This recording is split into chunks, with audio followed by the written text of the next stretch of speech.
Bienvenidos a la sesión 10 del seminario Repensar la Bioquímica, especialmente a todos los que nos ven desde Argentina. Mi nombre es María Virgen García Rangel y me acompaña Juan Pedro Olivares Nava. En esta ocasión dialogaremos con Gabriela Lorenzo de la Universidad de Buenos Aires, a través del sistema de videoconferencia desde el CONICET, Consejo Nacional de Investigaciones Científicas y Técnicas en Argentina. Con el tema de la construcción del conocimiento científico a su enseñanza. Gracias, Gabriela, por aceptar colaborar en este seminario. Muchas gracias, maestra Virgen, por darle la bienvenida a nuestra distinguida ponente. En la primera parte de esta sesión entablaremos un diálogo donde reconoceremos los procesos que influyen en la construcción del conocimiento científico para llevar a cabo una buena acción educativa en el aula y en las actividades de investigación. Agradecemos también a las distintas sedes que conforman este seminario y que nos siguen por internet por hacer posible este puente de comunicación entre los diferentes investigadores, los docentes de los diferentes niveles educativos que están comprometidos con la profesionalización docente y obviamente también a nuestros alumnos que son parte importante de este proceso. A continuación presentaremos la semblanza de la doctora Gabriela Lorenzo para conocer su trayectoria académica.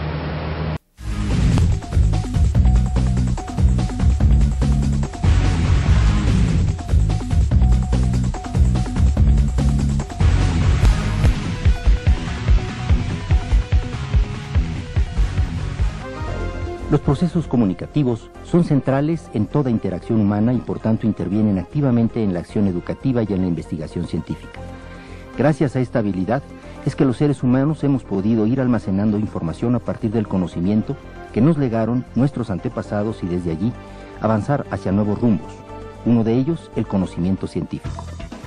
Algunos de los problemas de aprendizaje de los estudiantes que se presentan en estos casos se relacionan con carencias lingüísticas que obstaculizan la comunicación en clase, tanto oral como escrita, dificultando la comprensión del discurso formalizado y la expresión de las propias ideas.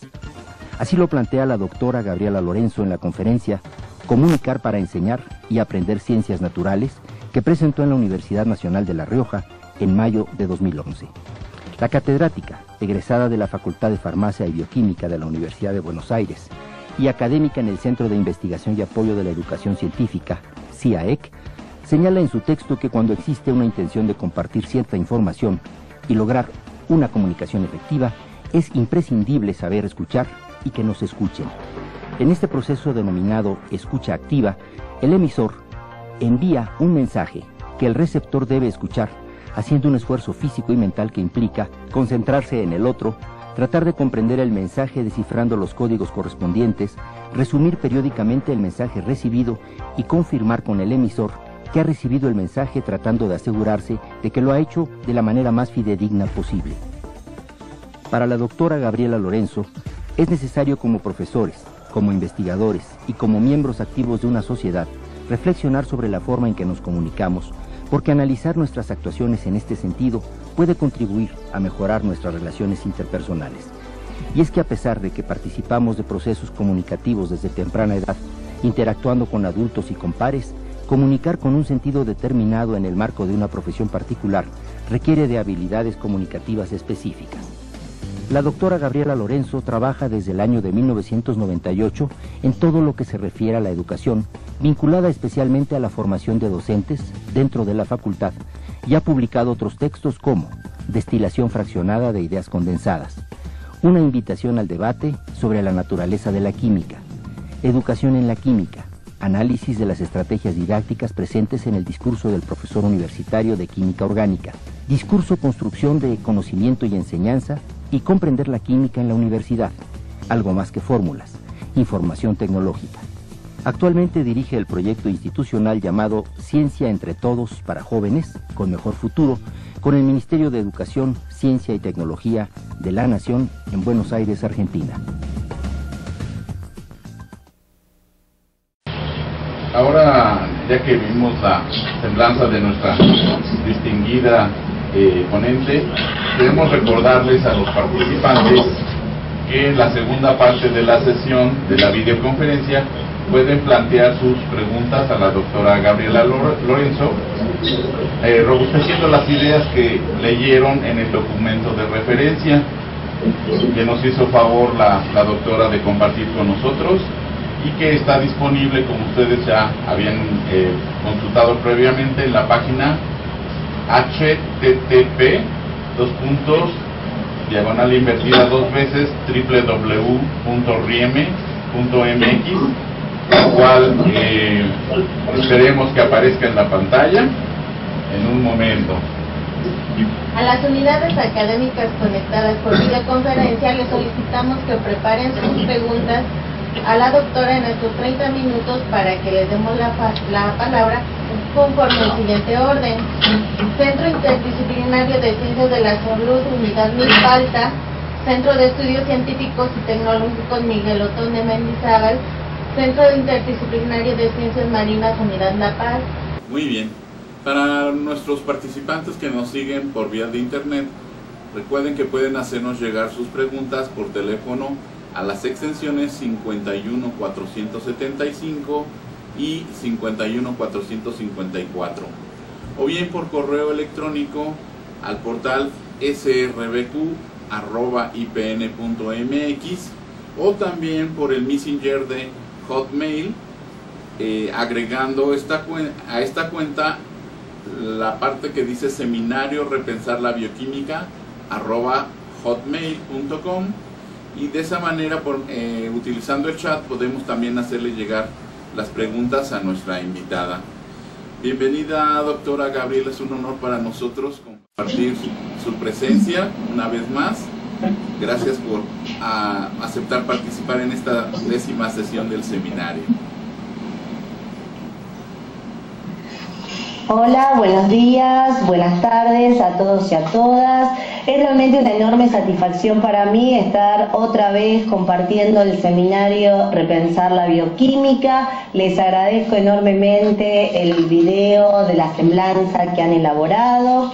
Y en esta oportunidad quiero agradecer especialmente al CONICET, que nos ha brindado todo el apoyo, la sala y todo lo necesario para poder concretar esta videoconferencia.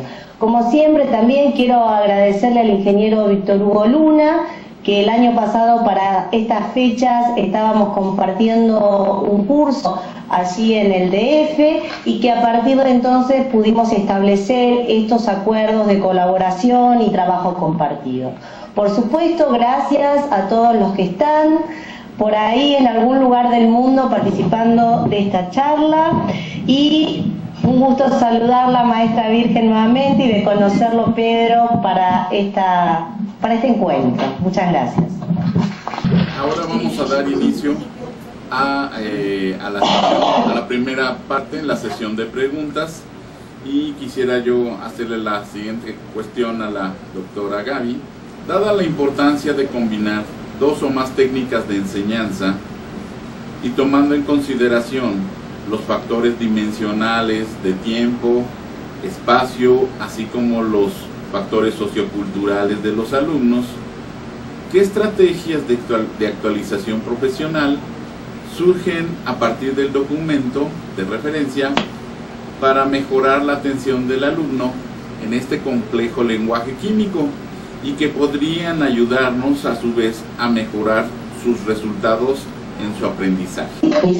Exigencias alumno aprender, sino sobre todo mayores exigencias al colectivo docente en lo que respecta a su responsabilidad en la elaboración de los planes de estudio y en estrategias de enseñanza. Por lo que es necesario pensar en un trayecto formativo que favorezca el aprendizaje de las ciencias de una manera gradual y progresiva. La situación de la escuela media secundaria resulta particularmente conflictiva, sobre todo para los sectores más vulnerables, ya que es ahí donde se produce la mayor deserción de estudiantes que consecuentemente no logran acceder a los estudios superiores. Las causas son múltiples y variadas. la necesidad de incorporarse al mercado laboral, la escasez de recursos económicos para solventar los gastos de la educación, la discriminación por género, el hecho de tener que cambiar de establecimiento educativo, por mencionar algunos. Estas situaciones, que suelen rotularse como fracaso escolar, inciden fuertemente y en forma negativa sobre la motivación de los alumnos, sus familias y también sus docentes, que se traduce en un desinterés y una inercia que obstaculiza la búsqueda de alternativas para alcanzar resultados positivos. Y a pesar de que la ciencia ocupa un lugar preponderante en la sociedad actual y es un motor de progreso para las naciones, los jóvenes de hoy en día carecen de los conocimientos necesarios y del incentivo para desempeñarse en estas áreas. El aula requiere entonces replantear el uso del espacio y de las acciones. Se debe pensar en cambiar el escuchar, copiar y memorizar por el diálogo, el debate y la experiencia. En los documentos que puse a disposición, ustedes habrán leído algunas características referidas especialmente al lenguaje químico, pero deben tener en cuenta que los aspectos que allí he comentado son también aplicables al lenguaje científico en general. Todas las ciencias, naturales o no, poseen un lenguaje técnico específico que le es propio, con sus propias reglas sintácticas, semánticas y pragmáticas. Así, cuando se presenta un determinado concepto, se evidencia el carácter evolutivo del pensamiento sobre él, porque se emplea un lenguaje especificado por el modelo teórico que se adopta de forma explícita o implícita. Es por eso que resulta tan necesario que los profesores enseñen ese lenguaje particular a sus alumnos en el mismo proceso de enseñanza, para que los estudiantes aprendan ese lenguaje al mismo tiempo que aprenden los contenidos de la asignatura. Como comentábamos en el seminario del año pasado, la enseñanza es un acto comunicativo y por lo tanto el primer gran paso es poder establecer una comunicación eficaz con nuestros estudiantes en un sentido pleno. Gaby, en este ejercicio de la comunicación con un lenguaje complejo como lo es el de la química, en el laboratorio tengo 3 inquietudes que me gustaría nos comentes. ¿Cómo conceptualizas el trabajo práctico experimental? ¿Qué beneficios aporta su aplicación? Y por último, ¿consideras que su aplicación tiene los mismos objetivos en diferentes niveles de enseñanza? Podríamos decir que los trabajos prácticos experimentales son aquellas actividades que se desarrollan en un ámbito generalmente diferente al aula tradicional de sillas, mesas y pizarra, y que responde a nuestra concepción de laboratorio, y que se distingue de las actividades habituales de aula, en que además del intelecto tenemos que poner el cuerpo y nuestros sentidos para llevarlos adelante. Aunque también es cierto que existen actividades experimentales que pueden realizarse en aulas convencionales y hasta ser propuestas como actividades domiciliarias. Y que ya también hay que ir pensando, porque se ha iniciado el debate en el sentido de considerar a las simulaciones por computadora bajo esta denominación de actividad experimental. No voy a detenerme aquí en esta discusión, pero se las dejo planteadas porque creo que en este mundo donde las nuevas tecnologías nos atraviesan a diario, también habrá que reflexionar sobre ellas y su impacto en las ciencias experimentales. Con respecto a los propósitos de los trabajos prácticos experimentales, históricamente han sido usados, como aparece en la presentación de PowerPoint que les envié, para enseñar el método experimental, o sea, para relacionarse con todo aquello que se realiza en un laboratorio en general de investigación. Otro de los propósitos es desarrollar habilidades en los estudiantes que tengan que ver precisamente con ese trabajo en el laboratorio. Pero el tercer propósito, que es para completar o ilustrar lo que se explicó en las clases teóricas o en la teoría, es decir, una concepción de la práctica al servicio de la teoría. Este último objetivo o propósito es el que generalmente predomina en las mayorías de las propuestas de enseñanza y el que creo yo que es el que debería ser revisado con mayor profundidad. Con respecto a tu segunda inquietud, María Virgen, los beneficios que aporta la inclusión de los trabajos prácticos experimentales en el aprendizaje de las ciencias a los estudiantes queda condicionada al tipo de propuesta en la cual son implementados. Un trabajo práctico experimental rígido, destinado a la repetición de recetas, obviamente promueve aprendizajes muy limitados. Por eso es muy importante reflexionar sobre qué tipos de aprendizajes deseamos promover en nuestros estudiantes para poder diseñar prácticas experimentales adecuadas a ese propósito. Por último, sí creo que los objetivos generales de los trabajos prácticos experimentales son los mismos en todos los niveles, no así los objetivos específicos o particulares, que dependerán de los contenidos que se intentan desarrollar. Por ejemplo, el contenido de normas de seguridad, cuidado personal y del medio ambiente es el mismo para todos.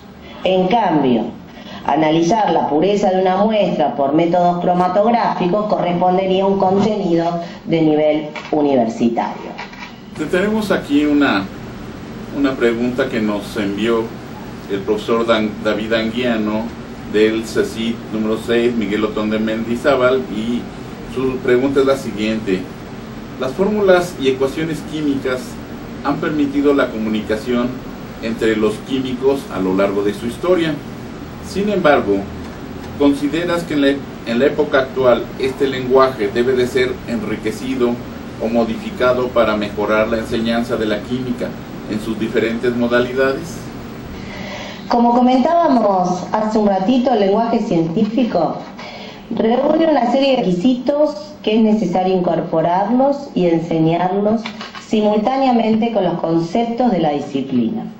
Esto implica la aceptación de ciertas reglas internacionales y de convenciones que precisamente hacen posible la comunicación. Si me permiten seguir con la química, para dar un ejemplo, el gas letal, monóxido de carbono, se debe representar con una letra C y una O mayúsculas para el carbono y el oxígeno respectivamente. De no respetarse esa convención, por ejemplo, si usáramos una letra O minúscula, nos estaríamos refiriendo al elemento cobalto, para marcar la importancia de respetar estas convenciones.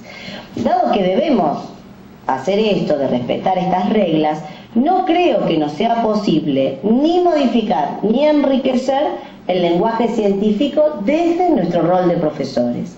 Sin embargo, creo que sí debemos enriquecer el lenguaje de nuestros estudiantes, como les decía, para lograr una comunicación eficaz. Es decir, una comunicación que nos lleve a alcanzar los resultados que pretendemos. Y para lograr esto, creo que es necesario y conveniente comenzar el diálogo con nuestros estudiantes en un lenguaje más coloquial, más próximo a lo que ellos conocen, de modo de favorecer una comprensión inicial e ir incorporando los términos técnicos del vocabulario específico para ir enriqueciendo ese vocabulario y así aprender el lenguaje formal de las ciencias. Gaby, con el uso cada vez más amplio de los cursos a distancia, se sugiere que las experiencias prácticas presenciales sean sustituidas por ambientes virtuales. ¿Qué ventajas o desventajas tienen estas modalidades en comparación? Muy pertinente tu pregunta, maestra Virgen. Algo de esto adelantábamos hace un rato. La modalidad virtual favorece una mayor libertad en la organización de los espacios y del tiempo, que suele ser muy conveniente, por ejemplo, para las actualizaciones en el nivel de posgrado, donde uno puede abarcar amplios territorios que no podría hacerlo por actividades presenciales. Fíjense en este caso, donde gracias a las tecnologías podemos estar debatiendo estos temas desde lugares diferentes del planeta y todos a distintos horarios. Sin embargo, este tipo de actividades virtuales requieren también una mayor responsabilidad y compromiso de los participantes para alcanzar los resultados esperados.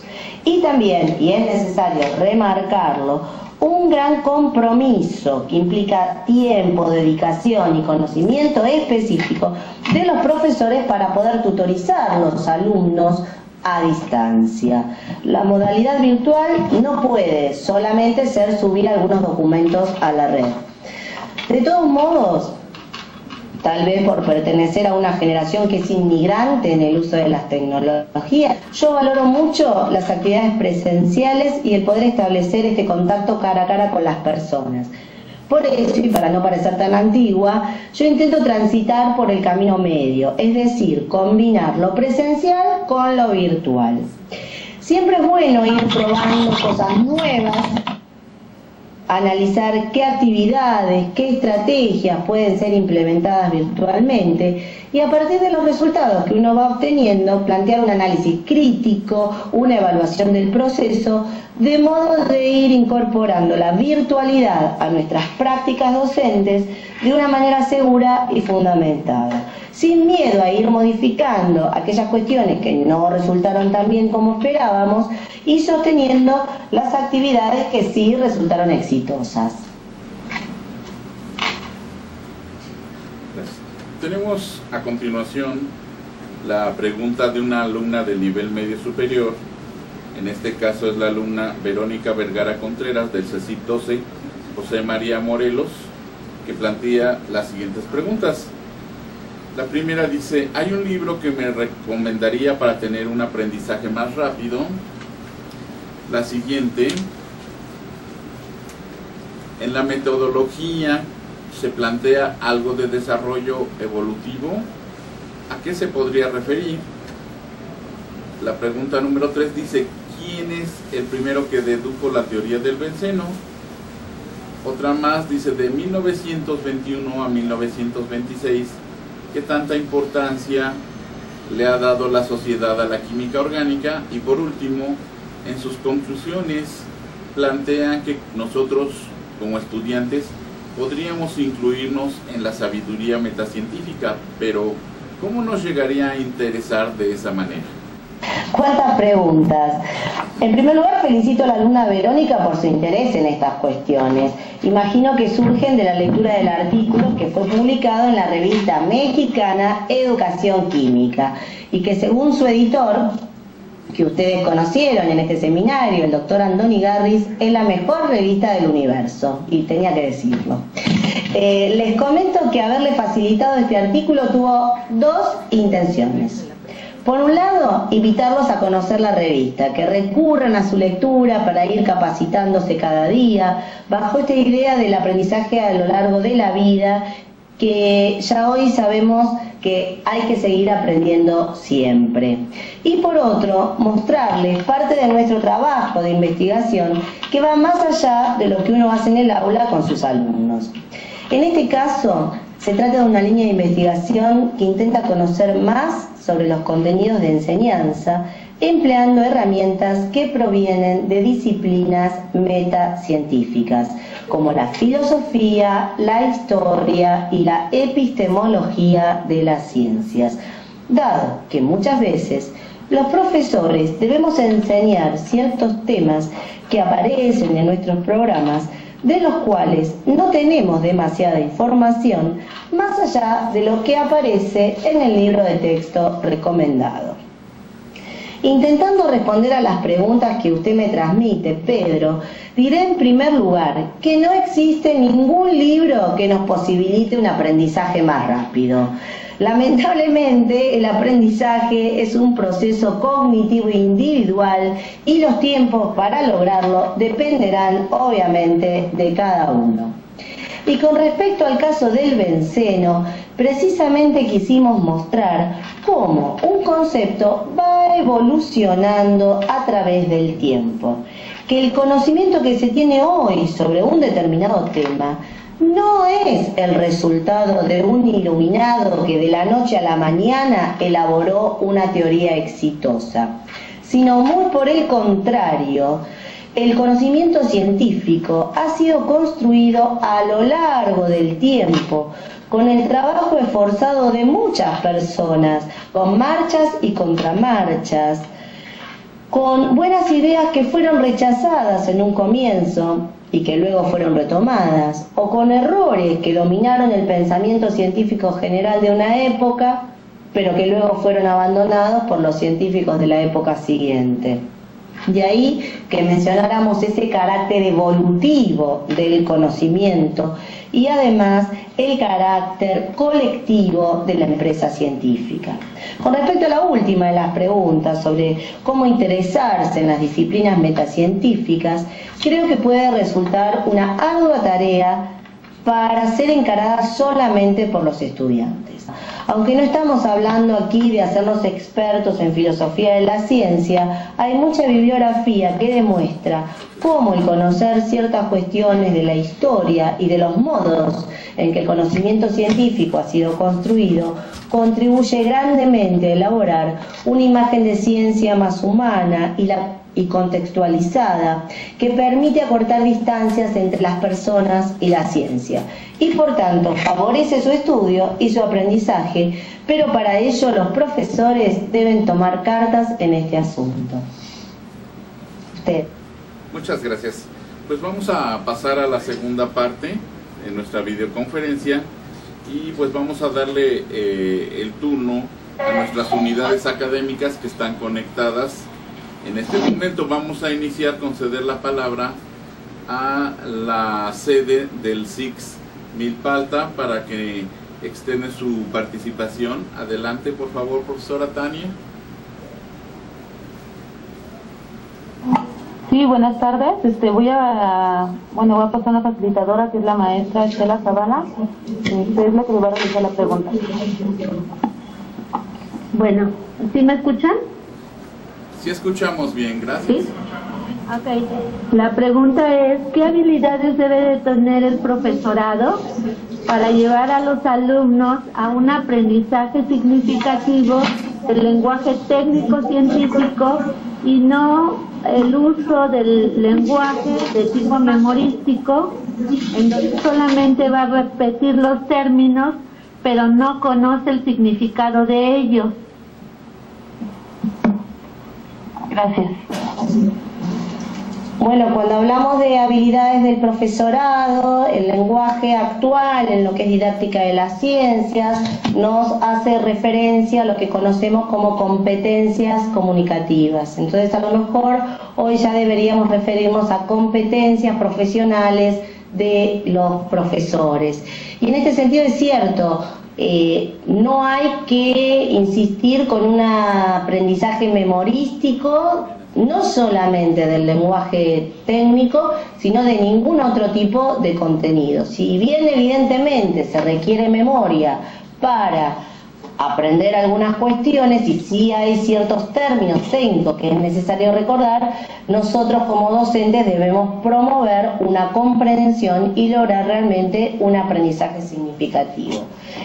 Entonces, en este sentido me parece que, como les decía antes, comenzar desde un vocabulario que el alumno conozca para ir transformando ese conocimiento en uno más acabado, más evolucionado, más cercano al consensuado por la comunidad científico-académica. Ir paso a paso creo que resulta fundamental para el aprendizaje de las ciencias, lógicamente contextualizado a nivel académico en el cual se estén desenvolviendo los estudiantes. No va a ser lo mismo un curso de último año de escuela secundaria, el ingreso a la universidad, o probablemente ya estudiantes del último año, por ejemplo, de la carrera de bioquímica, donde suponemos que ese lenguaje ya ha sido alcanzado. ¿Sí? Gracias. Vamos a darle ahora la palabra al Centro de Investigación en Ciencias del Mar, el CICIMAR, La Paz. Por favor, si nos menciona su pregunta.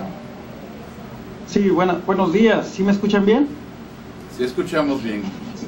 Mi nombre es Alejandro Marín y mi pregunta está relativa a la presentación que nos enviaron sobre la importancia del tiempo para el desarrollo de las actividades experimentales y de la conclusión de estas en reportes de diferentes tipos, pero yo quisiera sugerir que una especie de modelo, que se incluyan los impactos en la economía de los procesos químicos observados, dado que la curiosidad por investigar del estudiante lo puede llevar a conseguir o construir sus fuentes de trabajo. Esa es una como sugerencia de impactar en las futuras necesidades del alumno, ¿verdad? Esa es mi participación.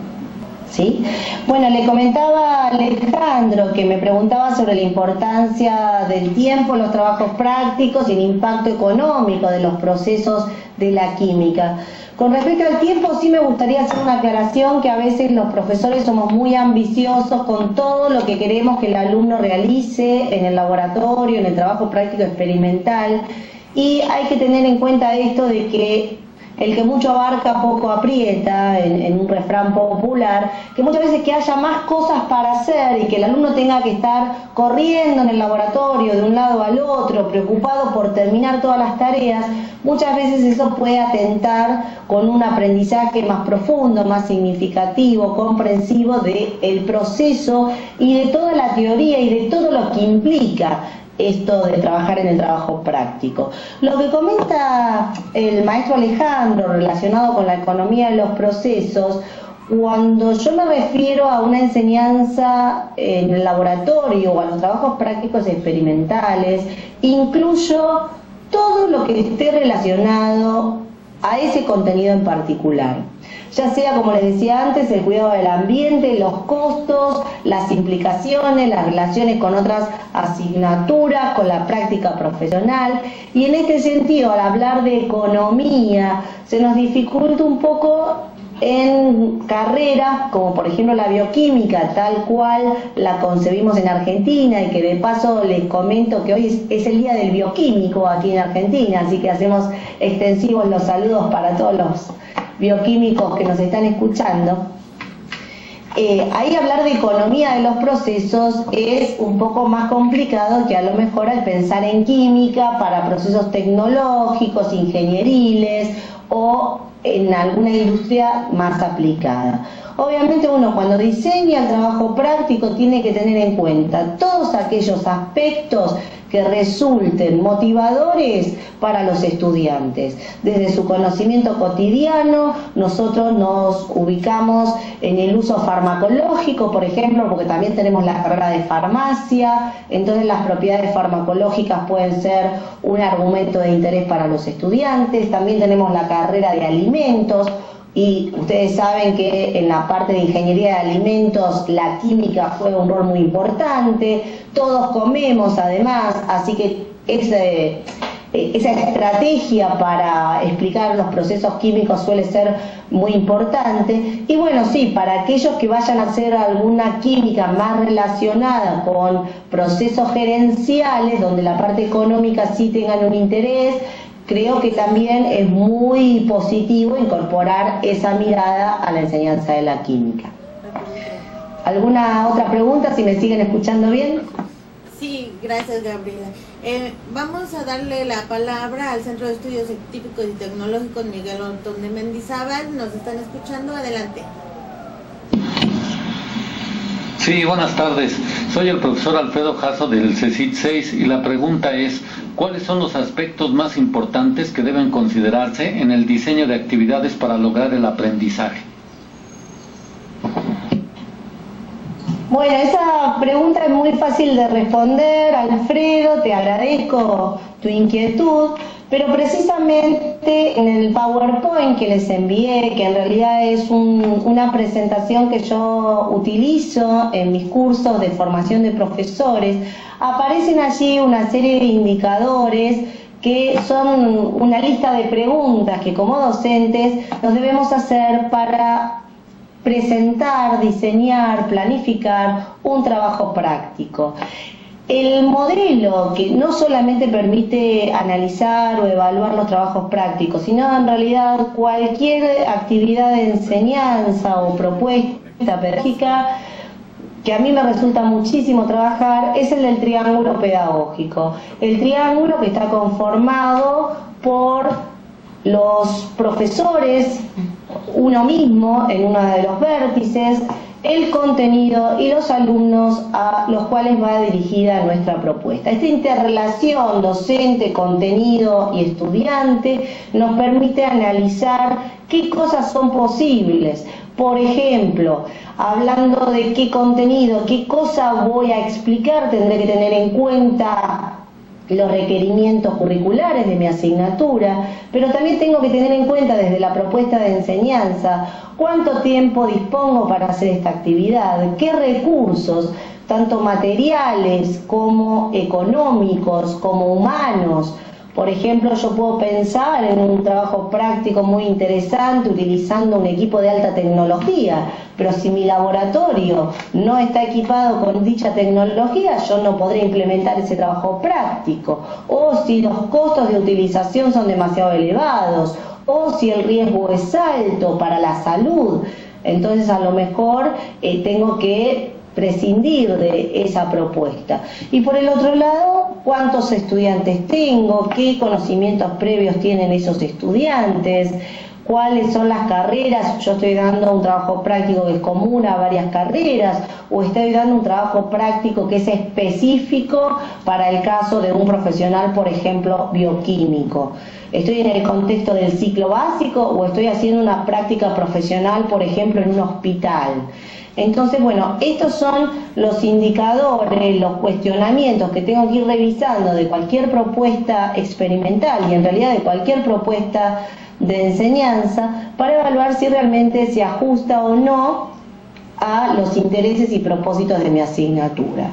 Y esto no termina ahí. Una vez que uno diseñó el trabajo práctico, que fue capaz de implementarlo y llevarlo al contexto del aula o el laboratorio frente a los estudiantes, creo que siempre debemos hacer una evaluación de lo que hicimos, si realmente nuestras expectativas se cumplieron, si la adecuación del tiempo estuvo bien calculado, si adquirimos los recursos. Bueno, todo este tipo de cuestiones que se hacen a posteriori de la acción para poder corregir posibles errores o seguir adelante con esa propuesta inicial que uno tuvo y que si le resultó exitosa, bienvenido sea, ¿no? Bueno, entonces vamos a dar paso a las preguntas que nos han llegado por el foro.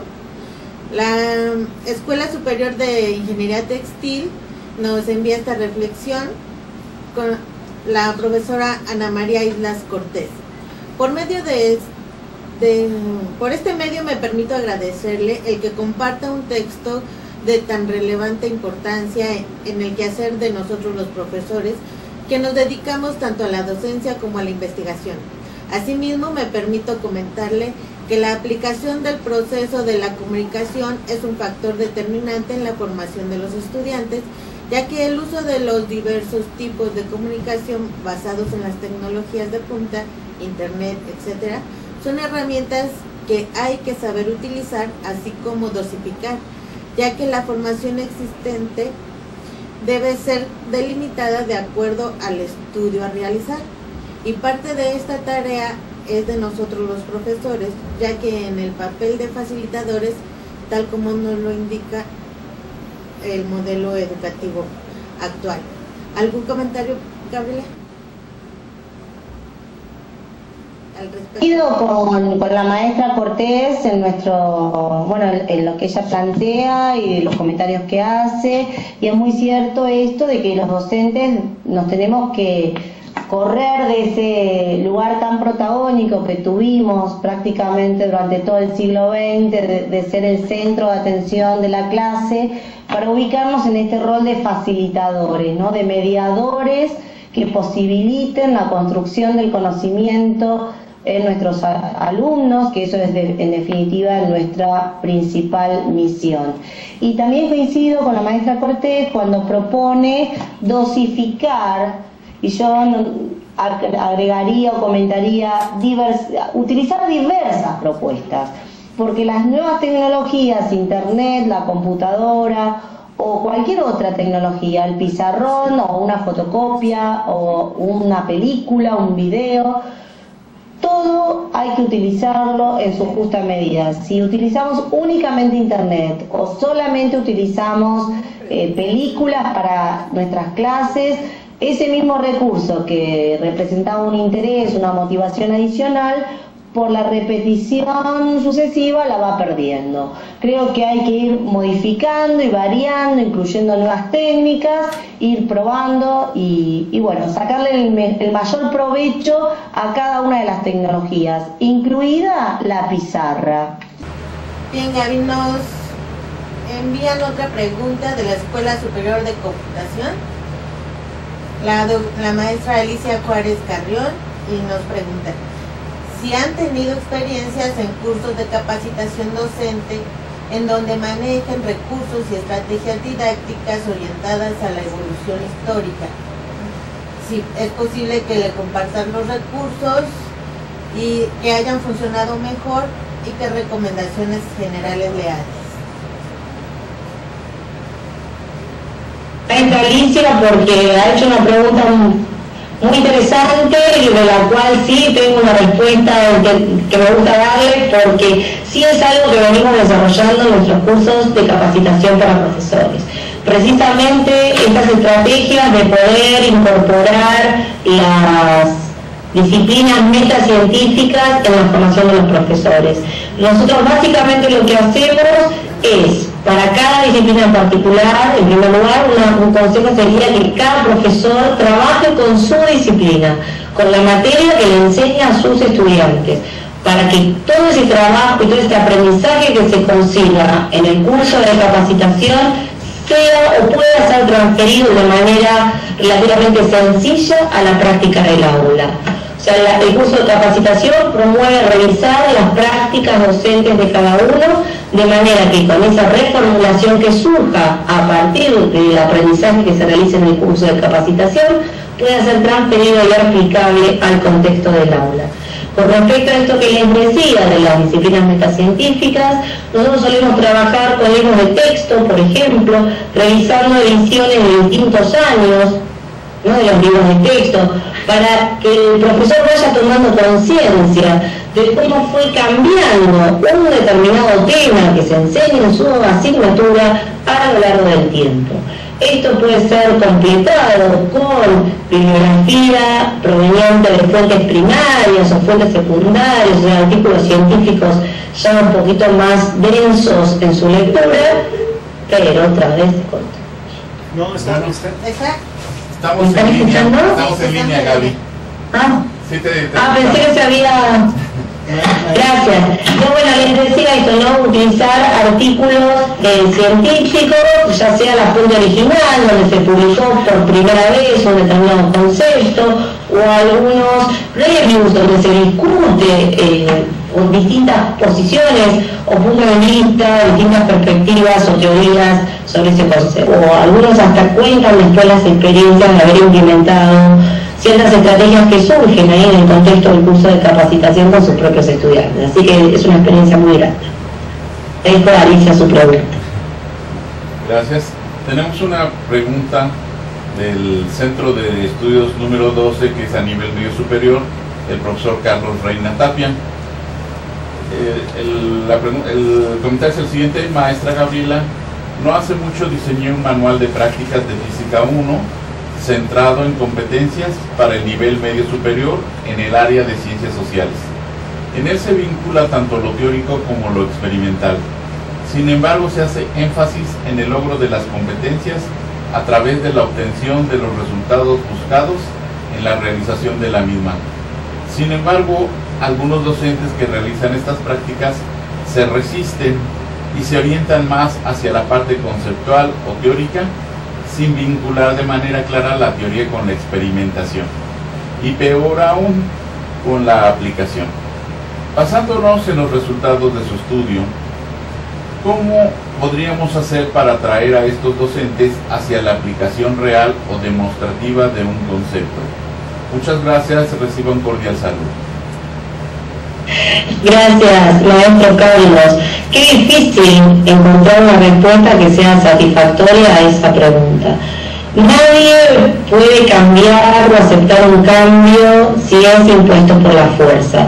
Así como nuestros estudiantes no van a lograr un aprendizaje significativo si realmente no desean aprender ese contenido, ya sea por motivaciones personales o simplemente porque desean aprobar un examen, difícilmente se logra el aprendizaje. De la misma manera, cuando uno pretende instrumentar cambios a nivel masivo que involucra a otras personas, más allá de uno mismo, de un grupo de colaboradores que comparta ideológicamente la actividad que se está proponiendo, suele haber muchas dificultades en la implementación. Y tiene su grado de lógica porque introducir cambios, todos los cambios generan resistencia, las personas tenemos miedo a todo lo que sea diferente, a lo que no estamos acostumbrados, y además en muchos casos no tenemos conocimiento de cómo hacer esto que nos están pidiendo, para lo cual se necesita un acompañamiento importante de las autoridades,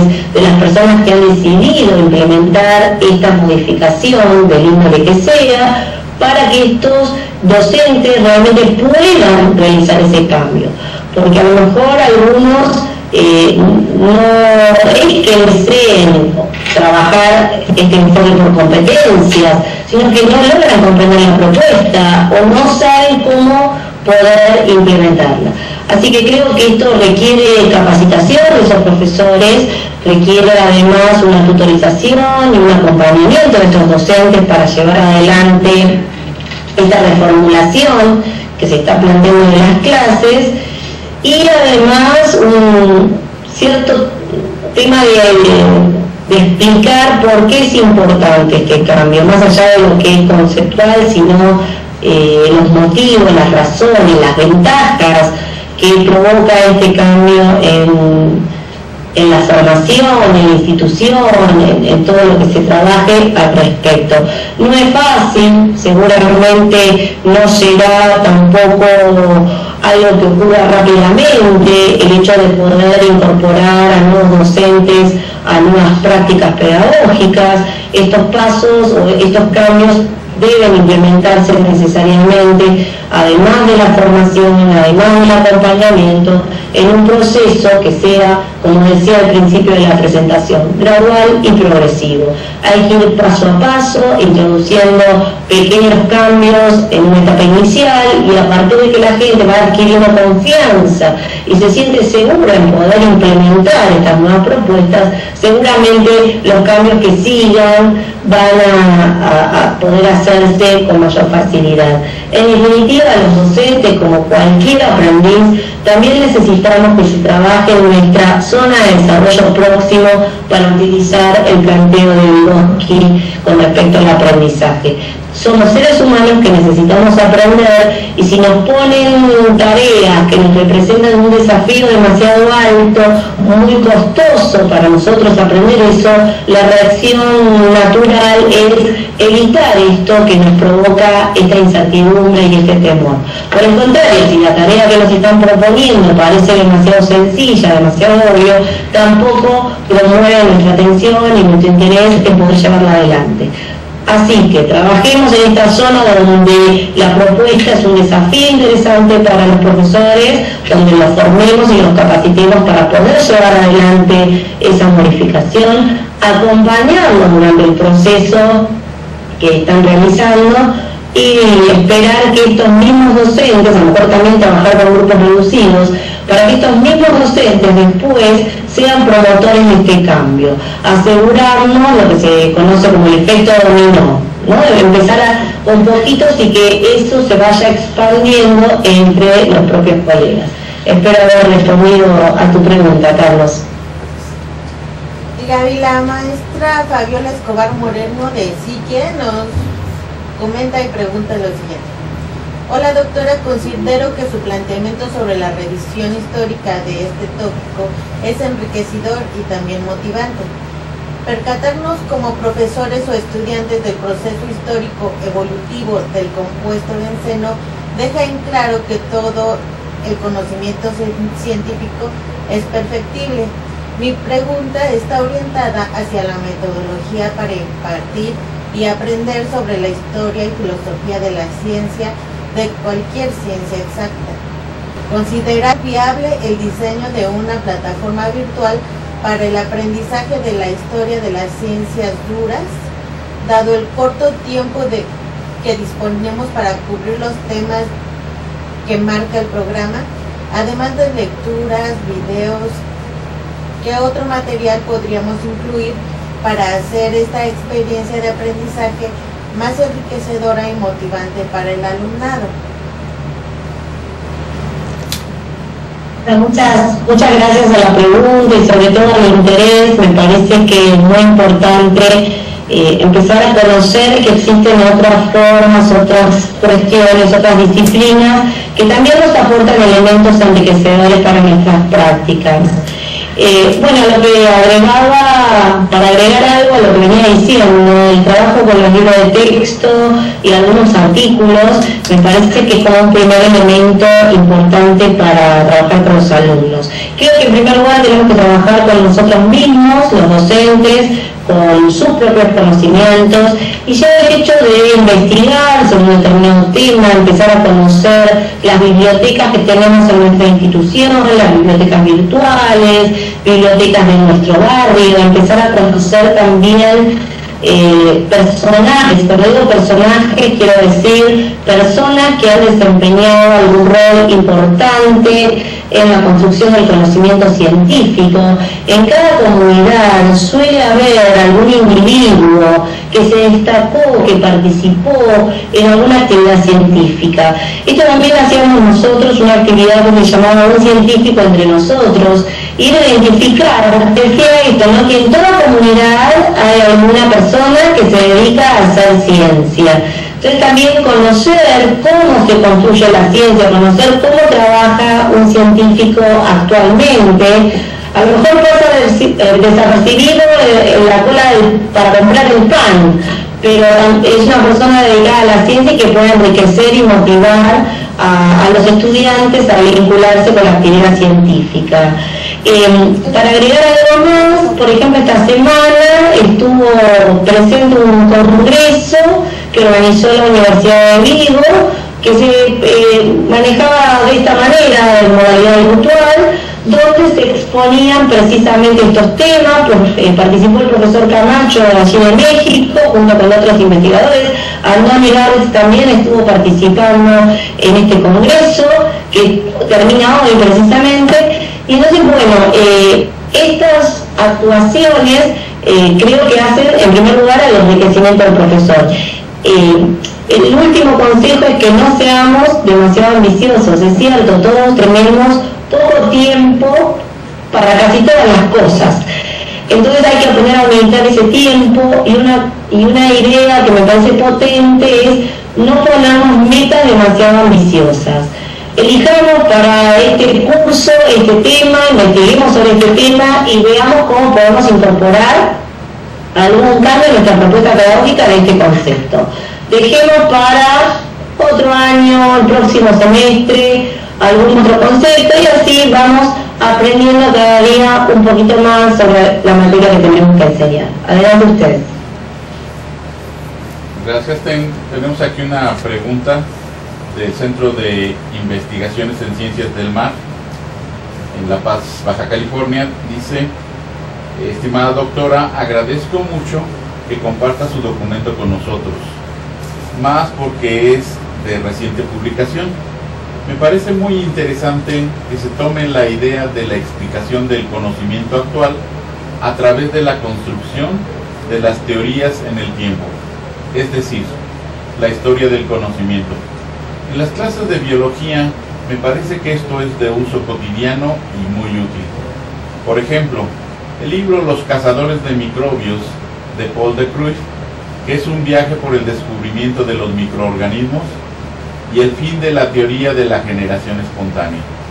Utiliza en su redacción un tipo novelesco, pero basado en hechos históricos reales, que hace que el lector viaje por el tiempo y también que se ría con los tropiezos de los científicos de siglos pasados.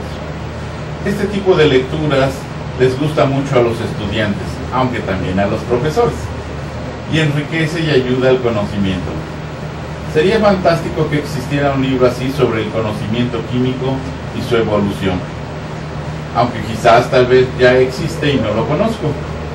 Estoy segura que eso ayudaría mucho en el conocimiento de la química orgánica. Saludos, gracias, la profesora Lorena Durán. Gracias, maestra Lorena. Sí, comparto plenamente esto de utilizar la narración, la historia y contarnos, el poder hacer propio los problemas de nosotros a través de este tipo de lectura, lógicamente interesa a los alumnos y a los profesores también, lo cual me alegra también que a los profesores nos guste leer este tipo de cosas. Sí, para la química existen también algunos trabajos. Aquí en Argentina, en la Universidad Nacional de Quilmes, existe una colección que se llama La Ciencia Pelada, de libros, donde no sé si llegan hasta México, pero imagino que uno podría empezar a intercambiar este tipo de materiales, donde se eligen ciertos temas y se discuten y se presentan. El director de esta colección o trabaja en estas ediciones el doctor Diego Colombé, que ha trabajado mucho en lo que es divulgación. Por el otro lado, también hay como una tendencia en este último tiempo a utilizar las dramatizaciones, el teatro, para contar o deliberar sobre determinadas temáticas históricas. Por ejemplo, hay una obra de teatro que se llama Oxígeno, que fue escrita por 2 premios Nobel, uno de ellos Hoffman y el otro no recuerdo en este momento. Está haciendo una búsqueda en la página del doctor Hoffman, allí aparece. Ahora en Argentina ha sido traducida al español. Si hay algún interesado, yo estoy trabajando con la gente que son de la Asociación Química Argentina, que justamente este es el año del centenario de la Asociación Química Argentina, y están organizando un congreso a nivel nacional donde esta obra de teatro va a ser presentada y se van a proponer discusiones. Si están interesados, este congreso es para septiembre, octubre, en la ciudad de Mar del Plata, una ciudad balnearia que tenemos aquí en Argentina, y esto muestra que en el mundo esto de poder interpretar y empezar a mostrar una imagen más humana de la ciencia permite acercarnos, aumentar nuestro interés, porque dicho sea de paso, que exista jóvenes interesados en estudiar carreras científicas es una preocupación a nivel mundial.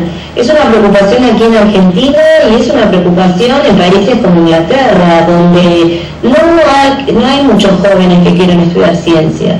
Y eso es un problema. Entonces la comunidad científica está viendo qué estrategias utiliza para poder captar esa atención. Y lógicamente no nos estamos refiriendo a jóvenes de 17 y 18 años que inician su carrera universitaria.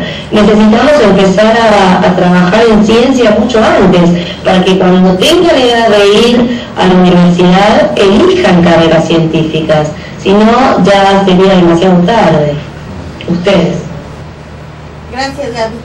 Bueno, estamos a punto de dar cierre a nuestra sesión y por lo tanto te agradeceríamos que nos dieras tu conclusión o los comentarios que redondeen tu participación tan útil para todos los docentes y también esperamos que para los alumnos que nos estén acompañando. Pues adelante, continúa compartiendo tus experiencias con nosotros. Gracias, María Virgen. Realmente fue una experiencia muy interesante porque fue muy interactiva, con sorpresas y con diferentes cuestiones que creo que fue muy importante, por lo menos para mí, espero que para ustedes también. No es fácil resumir, pero intentaré, como habíamos estado charlando, dar algunos tips, algunas cuestiones que me parece que a modo de cierre podemos presentar con respecto a alguna idea, algunos consejitos, sin ninguna pretensión, pero sí para ayudar a mejorar nuestra práctica docente.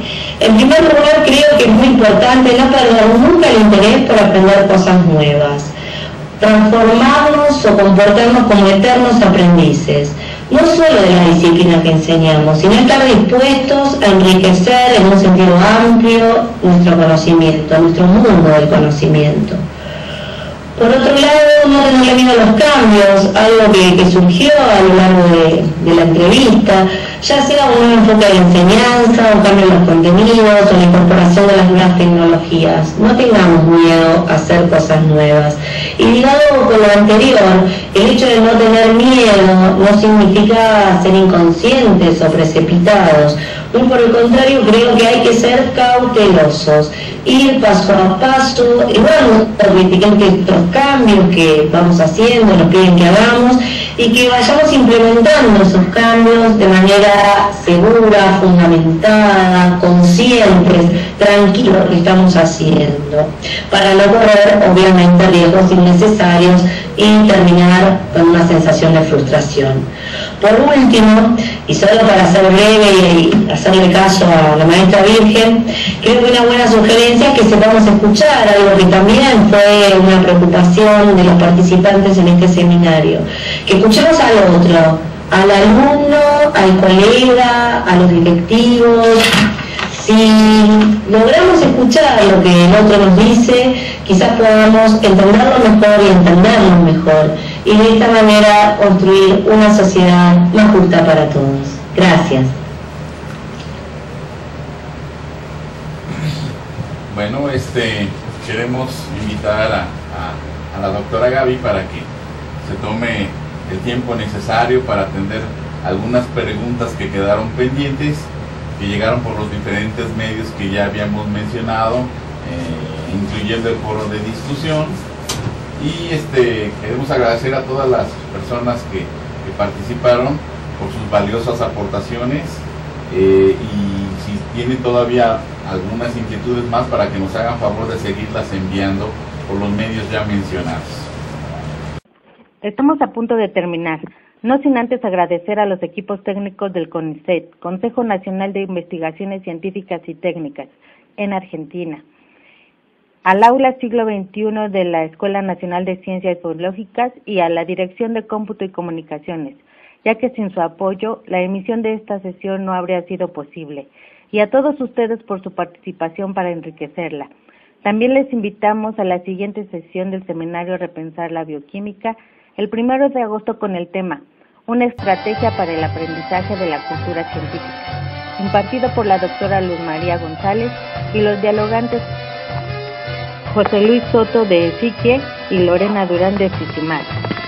Y sin más por el momento, pues nos despedimos de ustedes. Gracias, muchas gracias, Gaby. Gracias, Gaby.